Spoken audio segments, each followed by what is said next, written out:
All right. Well, welcome all. Thanks for joining. I'm going to quickly share my screen just to do a little introduction here. Bear with me. Play. All right. Are you seeing a full screen of CREALS, Build It, Move It, Run It? Not quite yet. It looks like it's thinking. I still got the whole PowerPoint. It's giving me a speaker view. So you tell me once you can see this. I see you, and I see almost there. I see your speaker view. Okay. Yeah. You know what? We're going to go ahead and close out of that and stop sharing. And we're just going to wing this from the speaker faces. How's that? All right. So welcome everybody to our part 3 in our Build It, Move It, Run It series. Today we've got a great panel of experts who are going to discuss the various aspects of lab operations. If you missed our first 2 sessions, please check them out on our little YouTube channel. There's only 2 videos up there right now, but those should all be linked in our LinkedIn page, or if you want a separate link, please feel free to email myself or Matt. So CREALS, what is CREALS? CREALS. It is Corporate Real Estate at Life Sciences. Matt and I kind of started this about a year ago, and selfishly we did it so that we could meet and connect with other facility professionals, planning folks, project managers, EH&S operations folks that work in the life sciences field. We wanted a place where we could just call on each other for advice, for knowledge sharing, maybe share projects with each other and celebrate, get lessons learned. And then hopefully another goal of ours is to ultimately grow this pipeline and maybe inspire some new talent to get into this exciting field. So if you guys have any ideas, please go ahead, like I said, either email myself or Matt. Connect with us on LinkedIn as well. We've got a little group page there that we post on. We try to often. And with that, I'm going to go ahead and introduce our esteemed panel today. First off, I've got Christine DePalma. She is a senior project manager for research site operations at EMD Serono. With a passion for helping scientists be successful with what they do best in their labs, she manages strategic and site-wide operations for the company's R&D campus in Billerica. She is set to graduate with a Master's of Science in Organizational Behavior and Learning at Endicott College. So congrats in advance, Christine. Then we've got Jeff Kaminsky. He's an associate director at Alnylam Pharmaceuticals and oversees environmental health and safety group for the R&D and corporate office campus located in Cambridge. Jeff has 22 years of global experience in the practice of environment, health and safety and sustainability. And the last 12 years, he's been focused on the biotech pharma industries. He holds a Bachelor of Science degree in Environmental Health from the University of New England and a Master of Science in Occupational Safety and Health from Columbia Southern University. Jeff is board certified in occupational safety by the Board of Certified Safety Professionals and is also certified in comprehensive practice of industrial hygiene by the Board for Global EH&S Credentialing. Welcome. Next, I've got Nico Danuccio. He is currently a facilities laboratory support manager overseeing all lab support operations for Alnylam Pharmaceuticals in Kendall Square. He's got 11 years experience in developing and maintaining programs such as vendor managed inventory, media and buffer prep operations, solvent delivery system maintenance and operations, planning and managing large lab relocations, and other lab services. Nico holds a certificate in wastewater operations and hazardous response. Next, I've got Laura. Laura Cardoso is a field project manager at Agilent Technologies. She's responsible for the relocation of all sizes and types of laboratories. With a deep knowledge in research laboratories, she plans and executes the relocation of entire workflows. reducing the lab downtime, and tracking all instruments. Laura holds a PhD in chemistry and a bachelor's of science in industrial pharmacy. Having worked in Brazil and France, she's now settled in the US, bringing a different perspective to relocation project management. Thank you all again for joining us for this session, and I'm going to hand it over to Matt Slowick. Thanks, Sue. Hi, everyone. Thank you to all our speakers today. I'm really excited to have this last session. We've got a wide array of experiences today, which is great to have. As Sue mentioned, we kicked this off about a year ago this time, Sue, when we started talking about this group. And this is the third and final series for this year. One quick plug I thought of while you were talking, Sue, is if anyone on the call has any ideas of something they'd like to see for next year, please email Sue and I so we can start to put that together. We're going to start planning. We're going to fold Christine De Palma into this as well. So lucky you, Christine, to think about what kind of program, events, anything we can do next year to help further our mission of kind of connecting people. So with that, this session is Run It. We talked about designing, we talked about moving. Now we're into, okay, your lab is up and running. How do you run it? We had some great conversation yesterday as a prep for this meeting. And I think, Jeff, I'm going to start with you as sort of our first sort of EH&S focused person in this series. What for you is one of your most common challenges as far as running a lab? What do you run into the most from an EHS perspective? What can be improved? What should people be thinking about from an EHS perspective as you're running a lab? What's sort of your top one or two things that you're constantly dealing with? I think the biggest challenge early on is not knowing what happened in the lab before it was operational. I'd say that presents a challenge because then we find ourselves in a position where we're trying to get everything up and operational, whether it's SOPs specific to EHS requirements, the hazard assessment piece, and or potentially even permitting elements. So I see those as big challenges early on. I think I've been pleasantly surprised recently with Alnylam in terms of the integration that we've had with the other kind of, I'll say, enabling functions that help run the lab spaces, and EHS has been brought along early and often, which has been dramatically helpful in minimizing some of the operational impacts when we are brought in late to the table. Oh, that's great. Nico, I'll bounce to you from an operations perspective. Are you seeing some of the similar things that Jeff is, or do you have a spin on that particular topic? No, I think Jeff's spot on it. Early on, what we see often is really the issues with aligning with end users and understanding the expectations that they have for us and even that we have for them. Especially when you start talking with people with starting up small pharma labs going into larger pharma, it's one of the most difficult things is really earning that trust and building that understanding of what impact you have on making their job easier, and driving where the company's going, helping with that, rather than going back and forth about what you think is needed, what they think is needed. It's really building that trust and understanding where you're starting and where you need to get to. That's the big issue up front that I see. Yeah, Christine, I see you nodding. Do you want to? Yeah, no, I agree with Jeff and with Nico, and that's one of the good things about our profession is we are sharing some of the same experiences. When I first joined EMD Serono, our lab operations team said to me, one of our biggest challenges is that equipment just shows up at the dock and no one really just knew it was coming. We don't know what the goal is. We may not even know exactly where this is meant to go.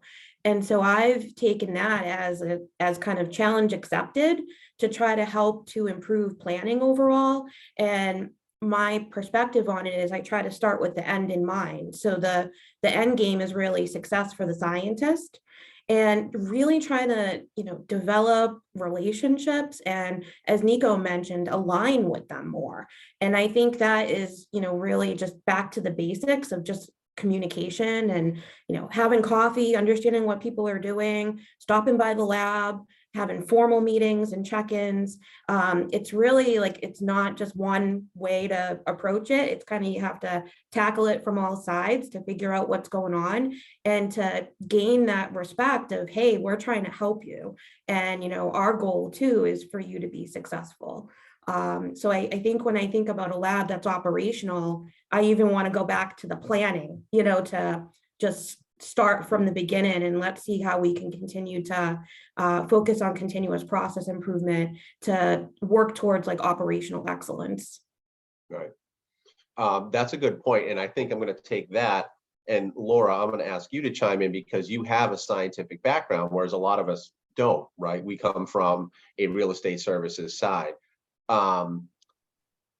So from your experience, Laura, how would you, working in a lab as a scientist, reflect on that versus your role now as a project manager with relocations? What kind of perspective might we not be thinking of as far as it relates to running a lab? Yeah, it's interesting because I can understand both sides right now.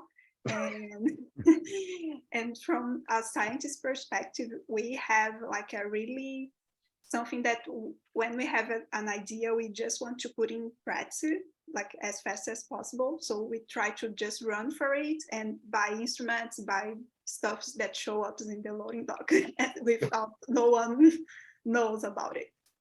And now on the other side, I totally understand how this is hard for operations lab and how this is not beneficial for the whole system. And I think the most important thing is really educate and communicate about how lab operations can help the scientists. Because sometimes I feel that we live in two separate worlds and the scientists don't really understand and don't really know exactly what lab operations can do for them. And when we show up in the lab, sometimes people never see lab operations team. They doesn't know who they are and to whom they can ask anything. People are just going inside the labs and the scientists itself, they don't know the lab operations team. So really try to work closer as possible. I think and try to create as they mentioned, try to create a relationship and show that lab operations can be really helpful for them, for the scientists. Laura, I think it's funny. If we're out in kind of like just a casual setting and someone were to ask, what do you do? You explain it as though they have no idea what you do. Yeah. But when you come to work and we're all, we all have an end game in mind. We're all working for an organization, and we're, in this case, life sciences. It's creating the next novel compound. It's getting a drug to a patient. So in that setting, we're all hired clearly for a level of subject matter expertise. So I think inherently we may just think everyone just kind of knows all of those aspects that need to be put in place, and we really don't. It's abundantly clear that we all have absolutely fundamental skills and knowledge to bring to the table, but it only works when everyone else understands what it is that you understand as well, and tying it into kind of that overall project timeline between inception through to getting to the point where you're running the lab and doing the science. It's unique. Yeah, I think, bouncing off that, and I think that's one of the struggles too when you really get into the operational side of lab startup and lab operations, is really understanding how you're going to get that buy-in from the end users, because a lot of issues come up when you think you can just go in a lab and say, hey, we're gonna reduce your consumables, but it's gonna run better, right? And in a lot of scientists' eyes, they look at you like you're crazy, but it's getting the data, getting the presentation, building that trust. That's a big feat early on. And from an operational side, trying to get on the same page with someone who thinks very differently than you is tough. But the biggest part of it is, at the end of the day, you have to do what's best for them and what's best for the company's future. And that's it's a big struggle early on that a lot of people don't know how to manage until sometimes it's, it gets out of control a little bit. So. Yeah, Nico, that's a really good point. It's not only getting the scientists and the researchers on the same page, it's all of the groups that need to support it. So, one of the things this year, we learned that one of our lab teams was interested in a major automation project, a multi-million-dollar platform, would involve a lab renovation as well to be able to put the new equipment into the lab, really changing the way that they're doing work in the lab. And it was a priority for them, but no one else knew about it.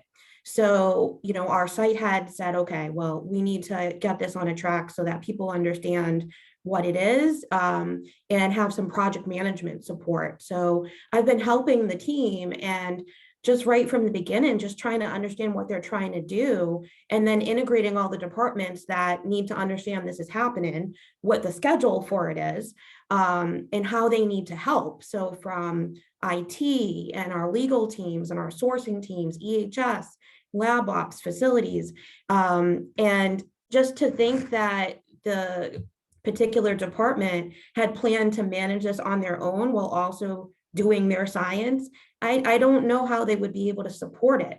So we just really try to encourage, and it sounds like all of us are doing this, is just to learn more about what people are doing, and not to wait until the idea is fully baked, that it's okay to, approach staff, and let them know what you're thinking about, so that a whole team can be brought around the table, to start to think about how do we actually get this done. So it's really interesting. Yeah, there's a lot of good stuff and everything that everyone just said. One of the key takeaways that I'm formulating is like building relationships, right?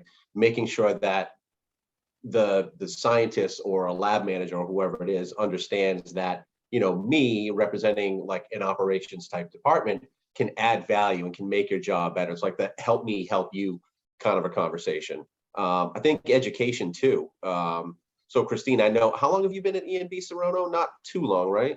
About 3.5 years. 3.5 years. So, okay. So a lot of us, as I'm hearing over the past, several months, have been in our roles anywhere from that, 2 to 5 year, maybe a little more, maybe a little less. Do you feel like you've had to do a lot of education on the front end, or how did that work? I mean, because you came from academia, so I'm assuming you had a pretty steep learning curve in life sciences. Can you talk about that a little bit and how that's informed your role now? Yeah, I think some of the stuff that I've encountered, is more about like change management, approaching a company that maybe has been approaching things the same way, with not a lot of formal processes, and trying to figure out just how things are getting done and how we might be able to work more collaboratively, or work differently to support the science. So my campus is an R&D campus, so things change pretty quickly. So we need to be like as flexible as possible to support those needs. And, it's funny because like that question about, the difference between academia and life science, yes, there's a lot of differences, but not really on the scientist to scientist end. That really, I think that it's really about that communication and just trying to, understand what people are doing, and to be able to translate the technical part of it to the groups that need to help to support it. So in that way, it has felt like, I don't want to say an easy transition, but the transition hasn't been too difficult because the culture, I think, is very similar. Oh, that makes sense. Okay. All right. I just had a completely random idea. I wish I had prepped a lightning round for everyone, but I'm not prepped to do that because I think that'd be fun. Maybe next year. But one question I'm thinking of is, we've talked about communication. We've talked about sort of building trust. Let's turn this to maybe a little more nuts and bolts. And Jeff, I'll kind of turn back to you for a moment. Is there one best practice, or what's one tool that's concrete that works for you? And don't give away any proprietary information, but is there one thing that you could put your finger on and say, okay, this is what really helps us succeed as far as integrating the science and the operations? And in keeping with the theme of run it, I would say, once we're up and operational, we plan for, let's say it's a lab change and future expansion. Now we've built it. Now they came. and they're operational. It's, and Christine alluded to it, it's actively keeping your finger on the pulse and being able to manage the change management piece. That's critical, especially for me selfishly. You know, a lot, once you build the envelope of the lab space and the scientist brings in their analytical instrumentation as an example, and then someone from Nico's group is providing all the raw materials. For one, you need to know how much material that you're holding on to now. How do those numbers go up and down? For me, it drives things like, now do I need to update a permit with a local agency as a result of volumes? Or did I build a lab space intended for a chemistry lab high up in a facility, and as a result of that, I'm challenging maximum allowable quantities for a specific hazard class of chemical through no other reason than I built it too high off the ground. So knowing what those changes are once you're in operational mode and getting ahead of that, I think that's been the biggest takeaway. In terms of how we've done it, I think it goes back to some basics, simple routine inspections, seeing what's changing over time, having for us in particular, having a really integrated committee, safety or environment, health and safety committee that is an engaged group that's proactively bringing things up that, you know, their groups are talking about, and they're bringing it to the team to evaluate before it's at the loading dock. I think those have been two very simple things that actually have allowed us to get ahead of certain things that otherwise would have been problematic from both a regulatory perspective or a compliance perspective. I saw Jenna raise her hand. Yeah, Jenna, did you have a question? Quick, unmute. Hi, yeah, Lose sorry your about window. that, Jeff. Can you hear me? I can Yeah, we now. got you. Go ahead. Oh, shoot. Sorry, I wasn't sure how formal I needed to be with the whole hand raising situation, but this is actually a question at the same points about, you know, I think it was Christine that said the end game being success for the scientists, which I think is really interesting. But a lot of you guys talked about getting trust, getting buy-in, educating them, building the relationship. Is that something that you guys usually take the vendors in on as well? So that being the design team, the construction management team, I'm sure the project management team if you hired an OPM. But how involved do you guys have the vendors with the scientists? Because I'm sure they're a huge part of that as well. And I asked that question because I work for Demio Construction, so I'm just curious how that works with our clients. Jenna, I think that's a really great question. That's something that I'm trying to do more of here. So, you know, I'm learning from the scientists that oftentimes when they meet a vendor, it's at a conference. So then they get the idea of, you know, okay, the next time I buy widget number A, I'm gonna use this company. And so what we try to do as part of the research site operations team is my team actually manages our asset inventory, our lab equipment inventory. So we know what people are doing, what equipment they have. We try to bring together people to talk about maybe potential sharing, because space is a valuable resource. And as I learn more about what other vendors are doing and companies, I then will reach out to the scientists that I know may have a potential interest. And I'll just say, hey, you know, I met, you know, this vendor and this is what they can do. Do you have any interest in like a meet and greet or a lunch and learn? And then I take it from there. So I try not to schedule things unless I know there's going to be interest with the scientist group, because obviously we want to make sure we're being efficient with everyone's time. But I find that to be a valuable way to learn more about what's going on externally. You know, I had mentioned change management, and I think sometimes we all can be creatures of habit, right? All used to doing the same things the same way. And that often can be true in a lab environment as well. And so I like to try to expose people to maybe new ideas or new vendors or new ways of doing things, especially that like technology is changing so quickly. So we do like to bring people in if there's interest. Thank you, Jenna. That's a great question. Yeah, I'm sorry. Christine, I don't know if you guys noticed, but I just got kicked off so I missed almost your entire. I'm really sorry about that, but my Connection unstable, computer's slow Jenna. right now. Oh, and Jenna, it was so good. You'll have to catch it on the replay. So that's a great question, and that sort of gets me thinking about some of the value that we can add as an operations team and seeing things that maybe a scientist wouldn't see. For example, we're talking to each other, other than Laura, who's got a science background. I don't know how many other people on this call come from that hardcore science background. I don't feel like I can add much value to a science conversation just because that's not my background. I mean, my lab instrument knowledge consists of fume hoods, BSCs, and shaky things and spinny things. So, I don't feel like I can have value there. But Laura, let me turn to you for a minute. As if you and I were meeting for the first time, I mean, what's something that you've seen or have asked or have heard that might help kind of further that conversation between sort of the science side and the operations side? Yeah, keeping as Christina was saying about meeting vendors in conference and knowing something that sometimes the scientist really doesn't know that is new technology.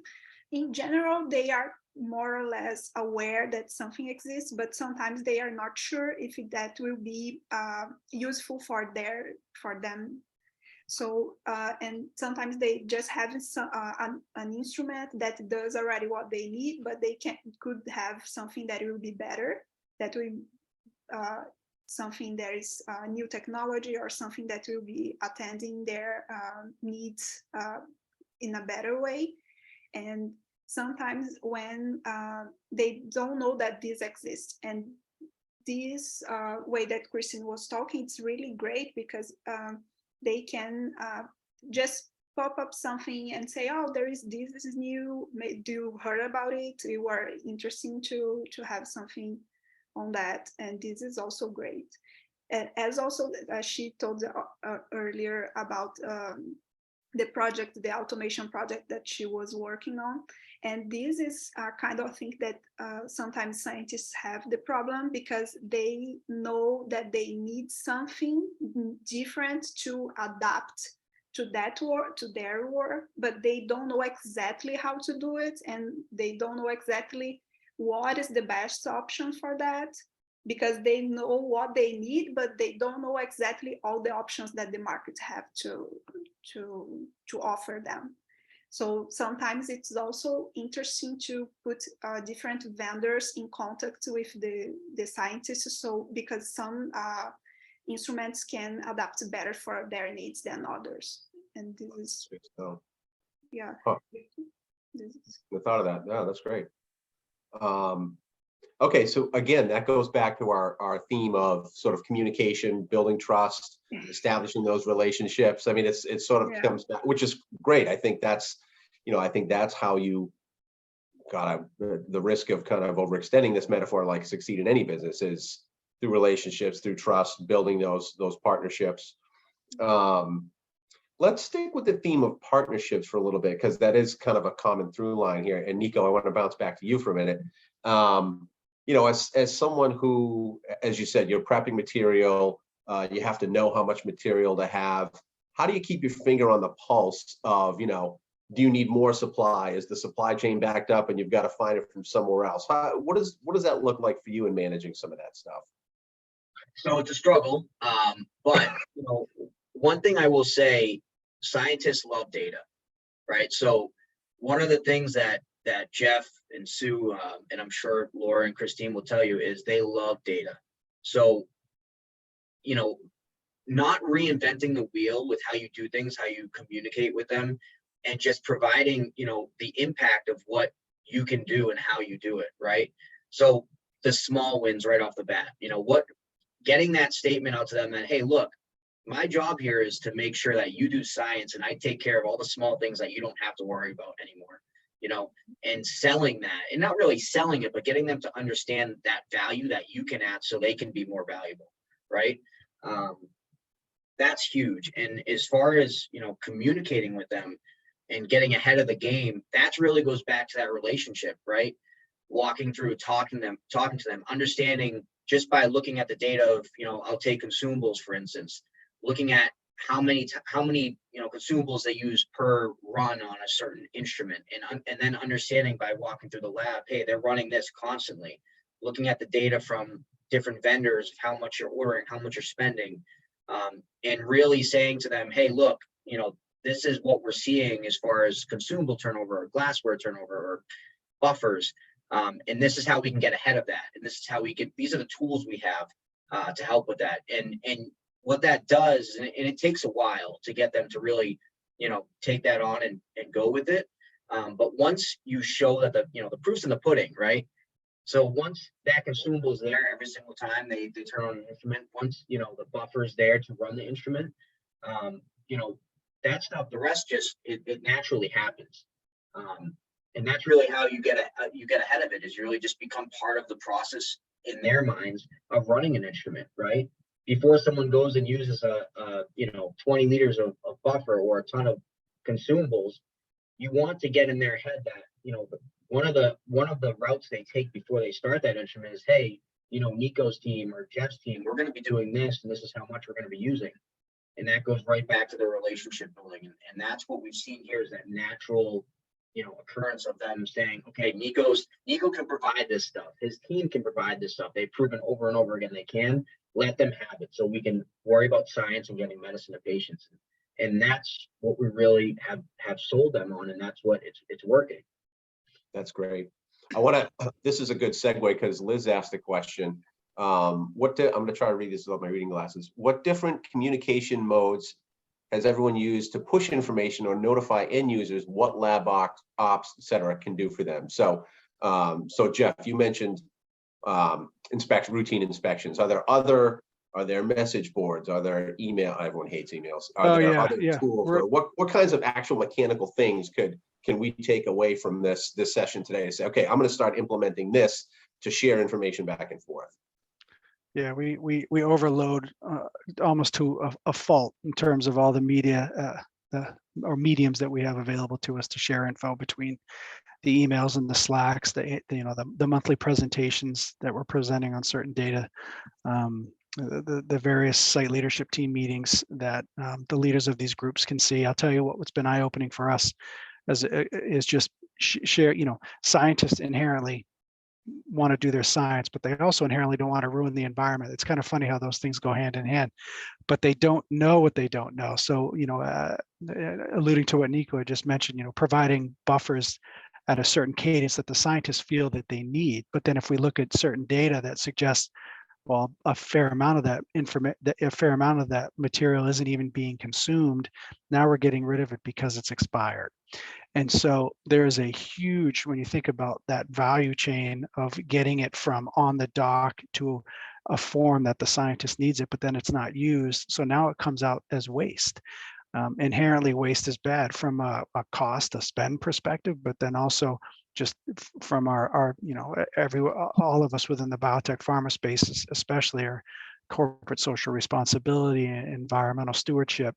And if we're making materials or feeling like we need to buy so we have enough to do our science, but then time and again, we're not using it, that is a very easy metric to see in your waste numbers, as an example. And presenting that information to leadership of groups is powerful, because then they start really challenging.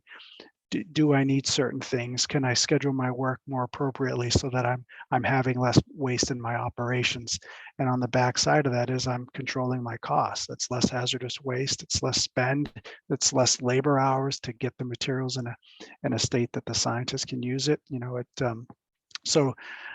Getting back to your original question, presenting data in a frequency that's early and often, presenting it in little vignettes of information, providing it to leadership of groups, having certain KPIs that you're seeing month over month. For me, it's the EHS committees. We're expanding that out a little bit to the facilities organization, because at the end of the day, the waste comes out of a facilities and engineering or EHS bucket. It doesn't necessarily come out of that research bucket. So they're seeing the front end spend. They're not necessarily seeing it on the back end. Yeah, I would say too, communication tools. I think a lot of people try to give more information than what is needed. Mhm. I try with the little wins, right? So like if somebody's equipment is breaking down, they don't know how to put in a ticket, right, of how to get it fixed. They call the vendor and it becomes this huge thing. So one quick way that, I thought about is, hey, if somebody's equipment breaks down, they should be able to look at their equipment, scan a QR code, and it should automatically send a work order in. And they don't even have to worry about it. When that pops up, when the QR code pops up, it's just a screen on who to contact, how it's going to get taken care of.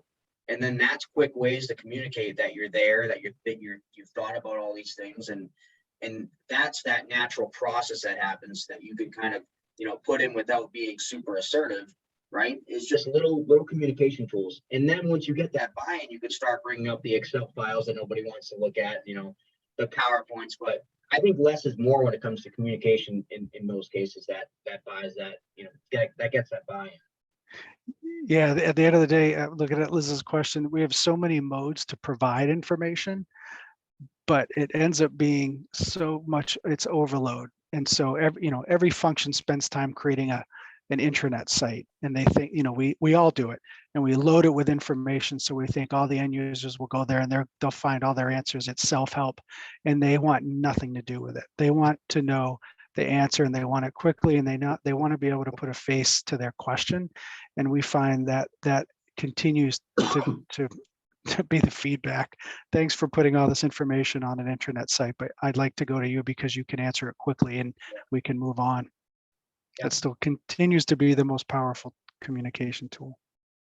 Yeah, I think the only other thing I would add to what Jeff and Nico had said is free food. That really helps to bring together the scientists. Yeah. If you really have an update or you want to engage with them and get their feedback, offering free food at a meeting really goes a long way. They will come, they will listen, they will give you your feedback, so I find that's always kind of a old school traditional way, but it works. Tried and true. Yeah.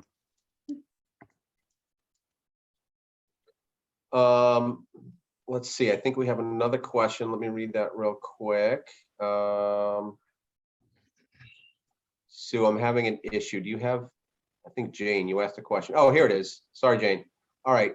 Do your company's equipment approval or procurement processes include automatic notification to ops and EH&S teams and/or procurement and distribution of installation guides, cut sheets for proposed equipment purchases? Yes, I can. What Yes. I can hit What that. about planning guidelines for consumable storage and use? Yeah, so we actually early on noticed that was a big gap. So for us, before people buy equipment, it goes, obviously they send in a PO request, right? Before that's approved, it actually goes to each, I would say champion of that group, right? To say, goes to the engineering, hey, do we have the infrastructure to support that equipment? Then it goes to facilities. Do we have, consumables, lab gases, glassware, EH&S to make sure that it's an actual possibility to put that there without causing safety concerns, and then even space planning. So yes, that is something that's extremely important, and that prevents that, hey, I got this on the dock and now I don't know what to do with it, right? But a lot of people need to remember when an equipment goes, gets on the dock, it's not the scientists that have to put it up there, it's you. So it's your responsibility to make sure there's a tool that can easily be put in the process to make it so you get in that process quick. As far as consumables, we have a vendor managed inventory here. We use data really to drive what goes on that inventory. So we use high use items go on that inventory, and the point of that is, hey, if you're going to use this on a daily basis, don't worry about it. We'll stock it and we'll make sure the part levels are correct. So, it's there and it's always there, but there's not too much and there's too little. So we set those guidelines early on to really set up the program to be standard, to be efficient, and to be always dependable. Those are the big things with that. Nico, what is the tool that you use to go through the workflow of the checks on so that facilities, engineering, planning can review those requests? So we actually use, this is going to sound kind of crazy, but Smartsheet. Smartsheet works really well. We have an input form that people put in, and right away it goes to kind of one person who sends to each, champion of that group, and then they drive those individual requests to make sure it's possible. And in our internal requisition process, there's when someone goes and wants to create a rec for a PO to buy something new and shiny, they've got to answer a series of questions. And so we've kind of refined those questions over, I would say, the last year or two, to at least ensure that potential, at least especially from my perspective, the potential higher risk compliance items are addressed. Are we using something that's considered an extremely hazardous substance? Or are we dramatically increasing the amount of flammable? Where are we going to put it? For us here, we've got air permits, and a lot of these, every organization has some regulation, and air permits are a unique one because there can be very specific elements to an air permit that are added by the agency that you may have to demonstrate you're tracking against, but some other organization who has the exact same generic permit doesn't. So it presents unique challenges.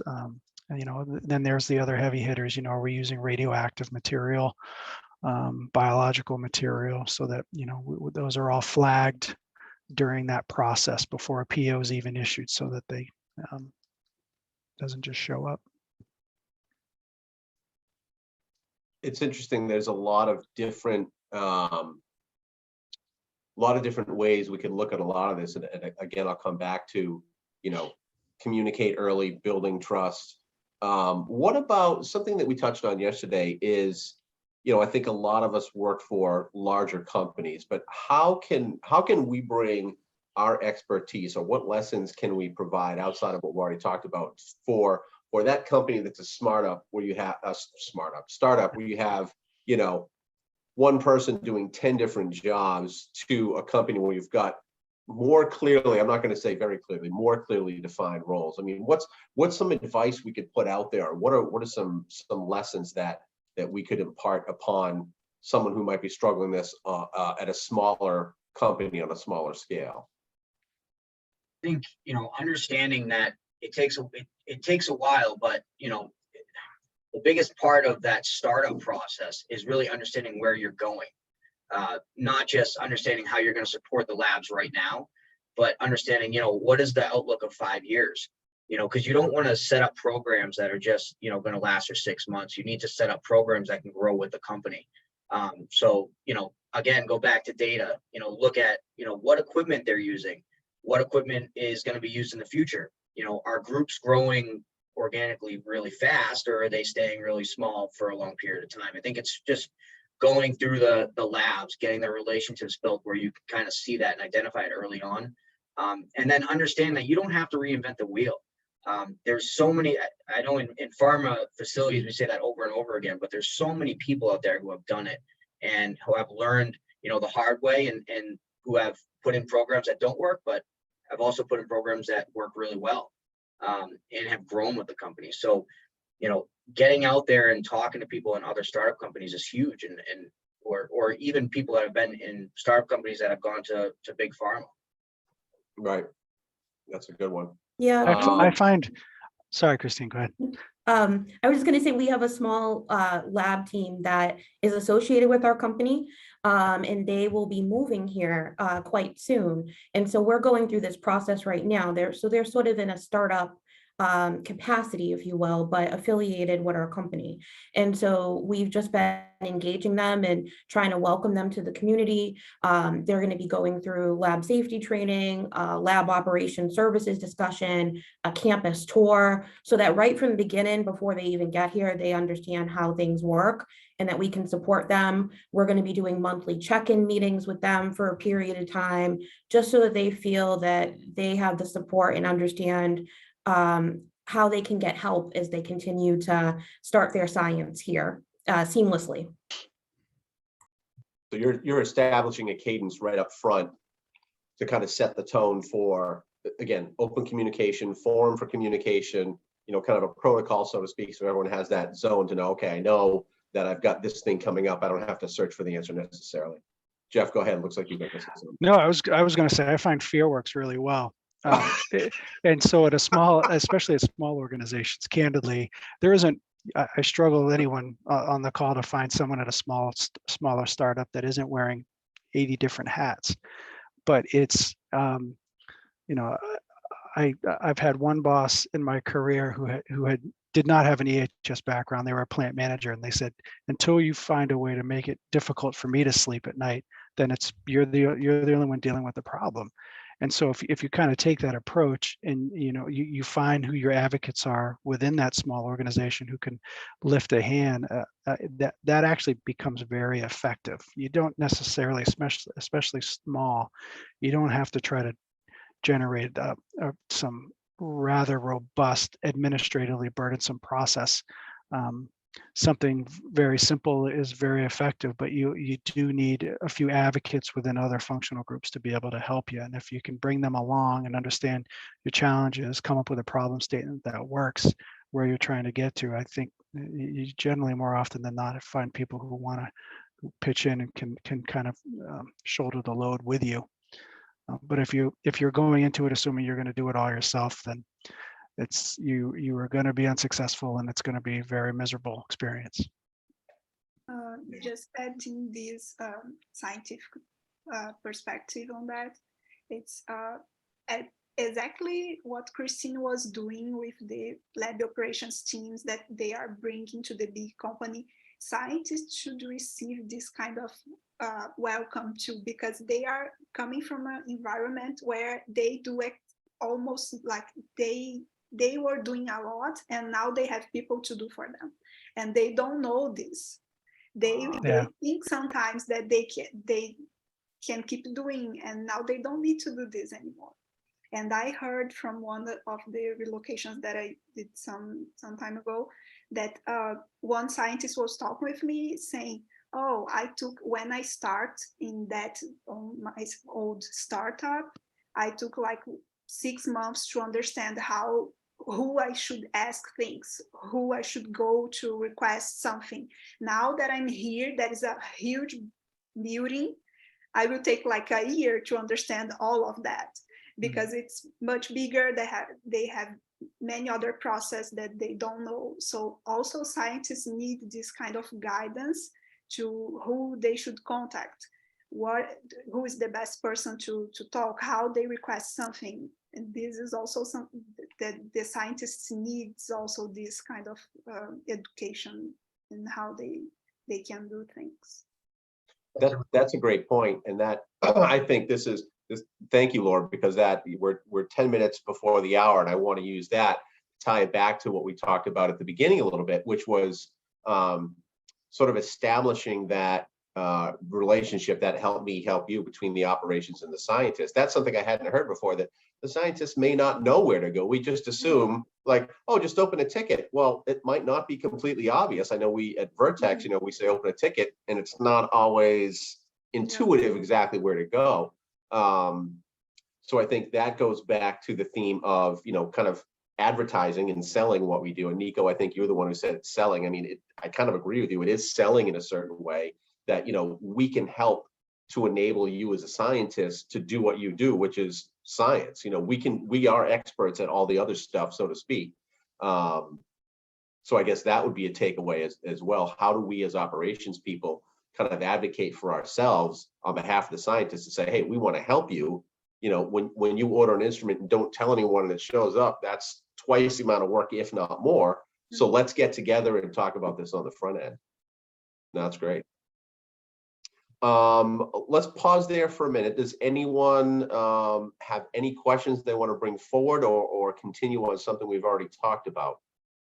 Feel free to just speak up or throw it in the chat, or I don't know how else you would do it, honestly. And as Sue said, feel free to come off mute. This is a fairly informal. Hi, this is Lori Mami. This has been great. I kind of have a question. So I know in my client company, AstraZeneca, I recently heard about this idea of an FM help desk, kind of like what we see with in the IT departments. There's a lot of companies that have their IT help desk. Has anyone ever implemented that type of idea or ever thought about it?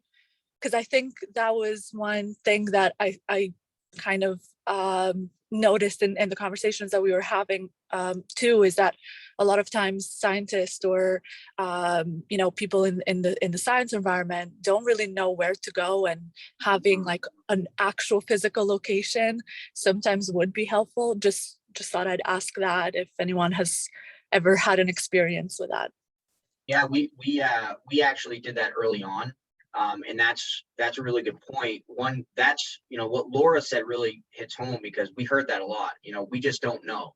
And it's our responsibility as operations, as EH&S, to get people to know and make it easy for them. So early on, what we did is we said, okay, we want, we were looking at how do we easily get this process going for end users. And one of the things we said, okay, let's get, an admin that sits down and really collects all those work orders that come in and distribute them to who they need to distribute them to, and also communicate back to the scientists, hey, we're working on this. We did that early on, and it was very effective.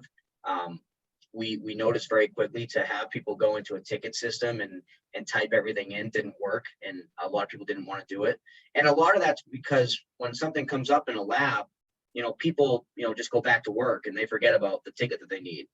Or they'll tell somebody passing by, and then that person gets too busy. So we try to make it easy for them with QR codes and just one email that goes, that covers primarily all the work orders that come in. Yeah, that's great. Thank you, Lori, for asking that question. That's got me thinking about some things too. I was going to jump in too there. So I came from big pharma and then went down to a small pharma. And one of the things that really was successful for us was we use Slack, but it could be Slack, Teams, Zoom, whatever. And so we'd have channels set up for facilities help. So people can just throw anything in there, quick questions, and we can turn those into tickets by right-clicking on the actual question. So we can chat, we can like address it immediately, get right on it, triage them in real time, and also have them generate tickets so we can track them too. So, and it was a little weird for me because I make a ticket and we'll do it. But, this expectation of like instant gratification kind of gets put out there. So you have to be ready to rise to that, but it's a great experience for the end user, that's for sure.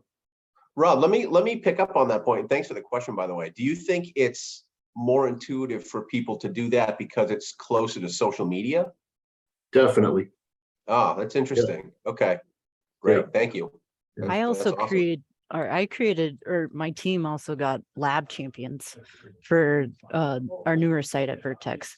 So we found individuals to represent their groups, made a team channel for that. So then we could funnel information through more of the responsive team members at the building, and then be able to, they would have a direct line to the lab services team, but then we'd also have a direct line to some of the lab groups, because that was a big issue with a bunch of different groups coming to our new facility and not knowing, having to build all those relationships, but then identifying kind of the leads, not being like managers, but like the leads of those groups within the lab, and then be able to disseminate information back and forth. And that seemed to help put faces to groups, but then having faces to facilities and lab services, and also have an intranet website for all our resources to then share links to, but like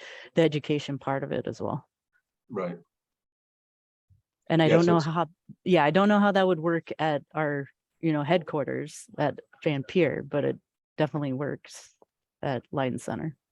It almost sounds like a, what you just said, Liz, and what you said, Rob, it almost is a company culture specific thing.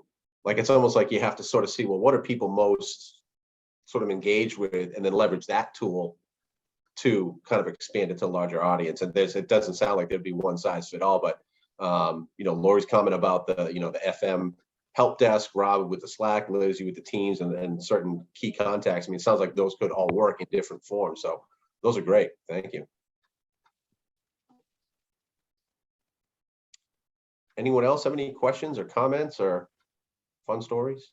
Well, we also started like a monthly lab services and EHS&S meeting, mostly because it was like our first one was, hi, this is the team. Here's some faces that you can see in the building that can help you do your job.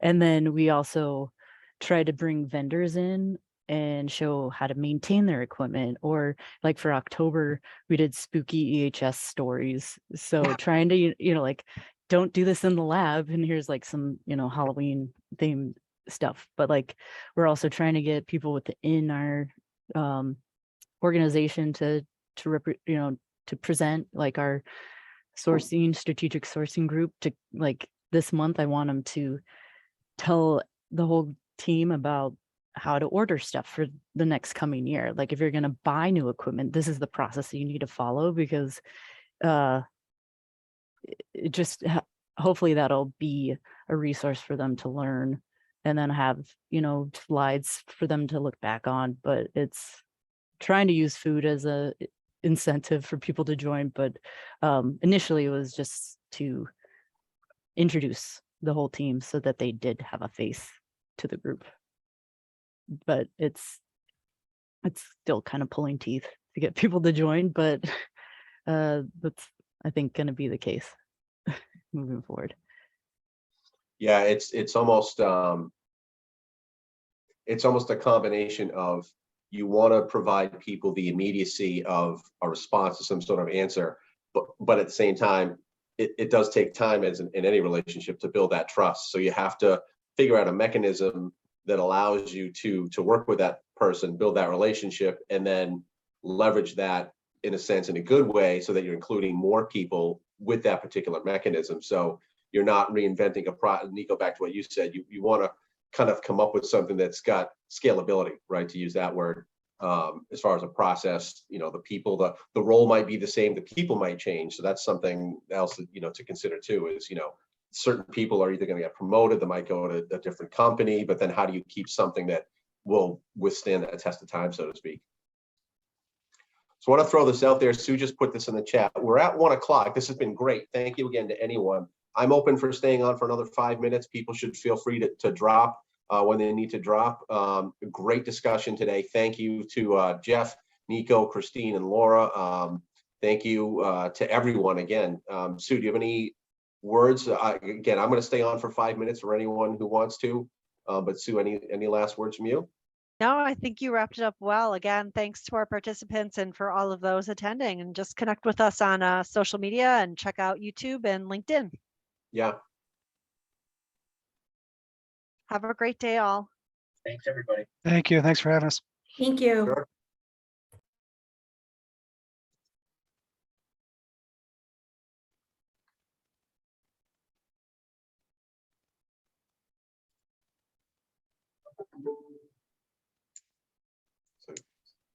So we got a few people that stayed on. I love the idea that Rob brought up about Slack. That really gets me thinking. I hadn't thought of it that way. Slack is very much cohort dependent. I've found those that have grown up in the Facebook era, Yeah. I think, enjoy it. I think some of the older generations, say boomers and Xers like myself, hate it. But it's also there's just so many channels and methods to communicate. Now it's almost the challenge of finding the right ones that actually work the best, because there's just so many out there. But yeah, the Slack thing has taken hold in this industry for sure. Yeah, I was interested to hear that you could right click on something and make it into a ticket. But now that I'm thinking about it, I remember like I was looking at IWMS systems, so like a CAPM system.